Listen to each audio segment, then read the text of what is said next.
Hallo und willkommen zu unserer Serie Mein Laptop von innen. Hier möchte ich euch in einem schnellen Überblick zeigen, wie ihr den Akku tauscht und wie ihr an die wichtigsten Komponenten herankommt, wie SSD, RAM, Lüfter. Ich zeige euch dabei das Innenleben des Laptops. Ich zeige euch auch, was es an Tipps und Tricks noch gibt, was ihr vielleicht beachten müsst.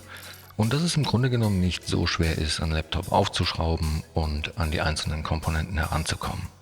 Legen wir los.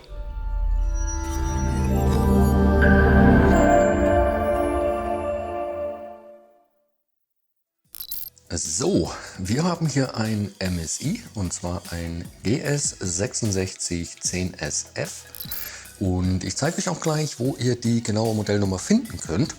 Aber zuallererst stellen wir sicher, dass das Laptop nicht mehr mit dem Ladekabel verbunden ist.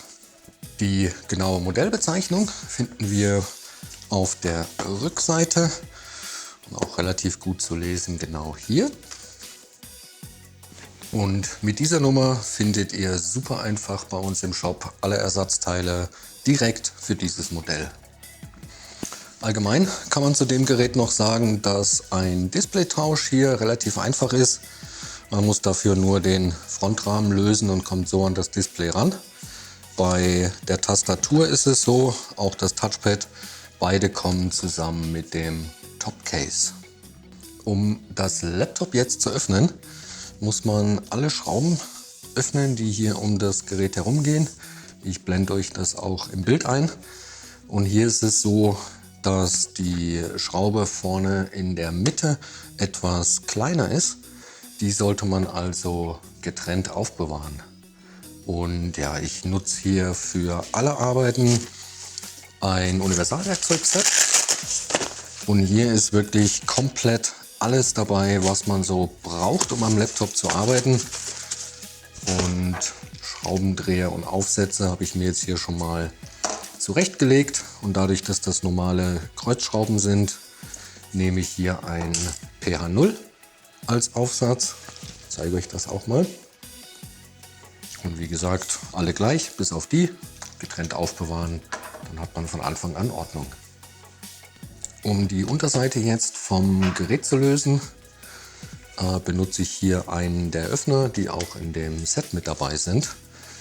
Und ich zeige euch auch mal schnell, wo die Verbindung eigentlich zwischen Gerät und Unterseite ist. Und ich glaube, hier kann man das ganz gut sehen. Und die läuft hier einmal um das Gerät herum, auch auf der Rückseite. Und da versuche ich jetzt hier zwischen Gerät und Unterseite dazwischen zu kommen und das dann ein bisschen nach oben zu hebeln. Und das Ganze kann manchmal auch durchaus ein bisschen knacken. Das ist wirklich, wenn die Einraststellen sich lösen, da braucht man aber keine Angst zu haben. Und dadurch, dass das Alu ist, verbiegt sich das auch relativ schnell.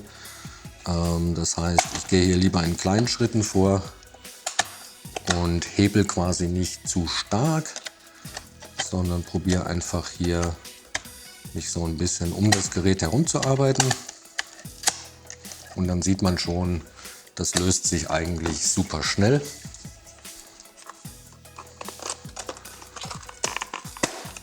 Dann kann man meistens auch schon mit den Fingern so ein bisschen dazwischen gehen und das nach oben hebeln und arbeitet sich so einfach um das Gerät herum. Das ging jetzt hier schon relativ schnell ab. Falls das mal nicht so gut geht, dann macht man einfach in der gleichen Technik weiter und hebelt hier um das Gerät herum, bis einem irgendwann die Unterseite quasi entgegenkommt. Ja, und so sieht die Unterseite dann von innen aus und so das Gerät. Gut, bevor wir jetzt aber irgendetwas weiteres machen, trennen wir auf jeden Fall als allererstes mal den Akku vom Mainboard, dass das Gerät auch wirklich keinen Strom mehr hat.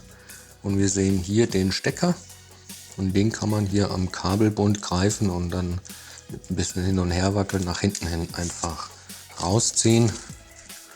Und so sind wir auf der sicheren Seite. Was können wir hier noch sehen? Wir sehen, über dem Akku ist die SSD. In dem Fall ist jetzt hier nur eine verbaut. Da wäre allerdings auch noch Platz für eine zweite SSD, genau hier. Dann sehen wir hier das WLAN-Modul. Unter den beiden Abdeckungen hier ist der RAM. Und wir sehen hier den Lüfter und den Heatsink, der CPU und GPU kühlt. Und ja, das war es eigentlich auch schon. Den Akku kann man hier ganz einfach tauschen. Der wird auch schon durch zwei Gehäuseschrauben gehalten. Das heißt, man muss nur die und die Schraube lösen. Und danach kann man den Akku einfach nach oben hin aus dem Gerät nehmen und so eben gegebenenfalls auch tauschen. Um den RAM auszutauschen oder auch einzubauen, muss man nur diese beiden silbernen Klammern hier an der Seite so ein bisschen nach außen ziehen. Und dann kommt der einem meistens schon quasi entgegen. Dann kann man den einfach aus dem Slot ziehen und durch einen neuen ersetzen. Und genauso wird er auch eingebaut. Kommt einfach wieder in den Slot zurück. Das Ganze nach hinten und wird nach unten gedrückt, bis die beiden Klammern hier wieder einrasten. Die SSD oder auch die SSDs, die hat jetzt hier noch eine kleine Abdeckung. Die ist manchmal ein bisschen fester aufgeklebt, manchmal so wie hier jetzt relativ locker. Aber beide werden eigentlich nur von dieser einen Schraube hier hinten gehalten. Das heißt, sobald die draußen ist, kann man die SSD so ein bisschen nach oben hebeln.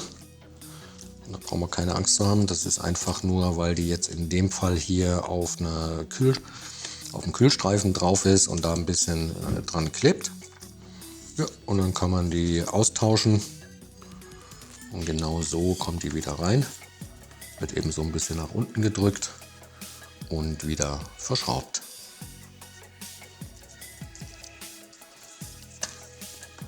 Und so schnell geht das. Bei dem Lüfter ist es hier so, den kann man nur zusammen mit dem kompletten Heatsink austauschen. Und da das bei dem Modell tatsächlich auch gemacht werden muss, kann ich euch das hier mal zeigen. Und zwar gibt es hier auch wieder Schrauben, die vom Gehäuse her schon gehalten werden. Aber das heißt im Grunde genommen, man muss die rausnehmen. Die Schrauben am Heatsink selber muss man rausnehmen. Die Schraube hier und die. Und in dem Fall ist die jetzt nur mit einer Schraube ist das Ganze hier fixiert. Und wenn man dann die Schrauben gelöst hat, darf man nicht vergessen, dass die Lüfterkabel hier auch noch getrennt werden müssen. Und die kann man am Stecker einfach packen und so ein bisschen nach hinten ziehen. Genau so. Und da hat wirklich jeder Fan quasi einen Stecker, eine Verbindung. Und wenn die draußen sind, der ist ein bisschen widerspenstig hier, dann kann man eben die Lüfter samt Heatsink einfach nach oben hin aus dem Gerät rausnehmen.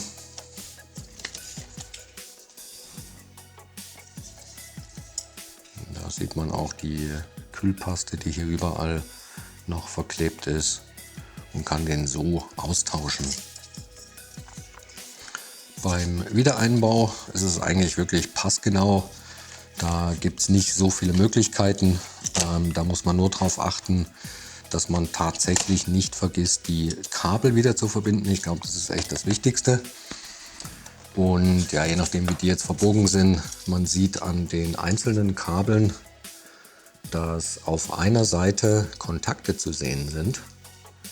Und das ist bei dem Modell genau die Seite, die nach unten zeigen muss. Das heißt, hier beim Wiederverbinden einfach darauf schauen, dass das blank nach oben zeigt und die Kontakte nach unten. Und dann kann man die hier wieder in den Stecker reinfriemeln. Und das macht man dann bei allen dreien. wenn ich es irgendwie hinkriege. Genau. Und dann muss alles wieder verschraubt werden und ja, also auch tatsächlich kein Hexenwerk. Der Akkueinbau ist genauso einfach wie der Ausbau. Man legt den einfach zurück auf die Gewinde hier. Dann rutscht er automatisch in die richtige Position und muss nur noch verschraubt werden.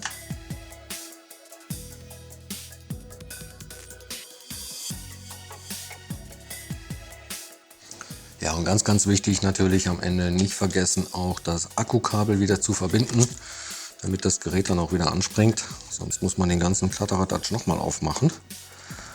Und da einfach schauen, dass der wirklich richtig drin steckt, das Ganze zum Ende.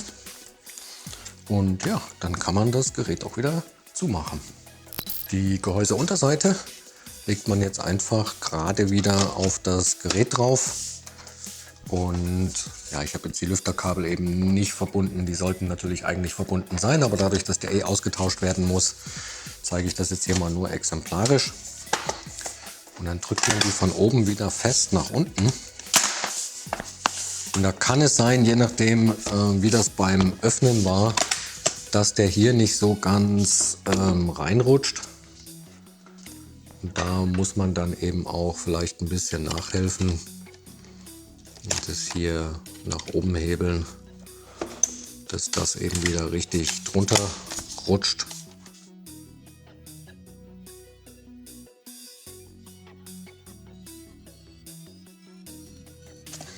Schaut, dass wirklich nirgendwo mehr eine Lücke zu sehen ist. Und dann kann man das verschrauben. Ja, und hat das schon erledigt. So, ich hoffe, das Video hat euch weitergeholfen. Wenn ihr noch Fragen oder auch Anregungen habt, lasst uns gerne einen Kommentar da. Und dann wünsche ich euch viel Spaß beim Schrauben. Bis zum nächsten Mal. Ciao.